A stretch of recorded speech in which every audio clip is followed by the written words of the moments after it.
Good morning Kolkata. আজ রবিবার।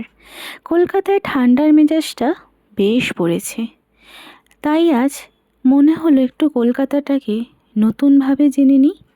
তাই চললাম আমি আর আমার বান্ধবী অনুষ্কা, দুজনে মিলে কলকাতাটাকে ভালোভাবে আবার চেনার জন্যে যাচ্ছি বাসে করে। আসলে কি বলুন তো, কলকাতাটা ঘোরার মজা বাসে, ট্রেনে আর ট্রামে, কিন্তু বাসটাতে এত স্মৃতি জুড়ে আছে কলেজ আর স্কুলের, কি সেটাকেই প্রেফার করলাম। গেছিলাম পুষ্পা টু দেখার জন্যে। সত্যি বলছি বন্ধুরা, দারুণ হয়েছে। পুষ্পা টুটা যা হয়েছে না, এক্সপেকটেশন লেভেলের একদম ওপরে। কলকাতার যখন কথা আসে তখন কি আর প্ল্যানেটটাকে কি বাদ দেওয়া যায় বলুন? এত মানুষজন, তাদের কোলাহল, তাদের এত আনাগোনা। কলকাতায় এর থেকে ভালো জায়গা কি আর বলা যায়? কলকাতা মানেই প্ল্যানেট, আর প্ল্যানেট মানেই মানুষ। গেছিলাম প্রিন্সেপ ঘাটে। কলকাতাটাকে ভালোভাবে অনুভব করার জন্যে আর একটা সুন্দর জায়গা, আর সূর্যাস্তর জন্য তো দারুণ।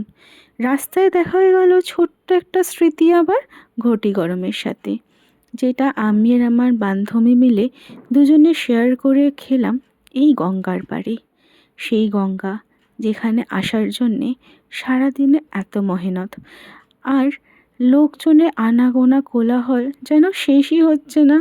তাই সূর্য বলছে আর ছেড়ে দে, বাড়ি যেতে দে, কিন্তু মন মন বলছে তুমি আরেকটু থেকে যাও।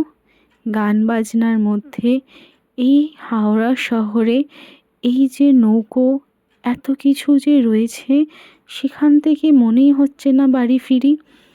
এত কিছু গান, এত মনোরম পরিবেশ, এত কিছু, মনে হচ্ছে যেন আজকে বাড়িটা না গেলেই হয়।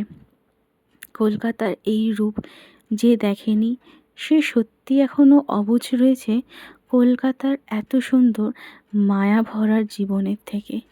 এত সুন্দর গান, আসলে এখানে গানটা হচ্ছিল হারে হারে গঙ্গে জটাধারা।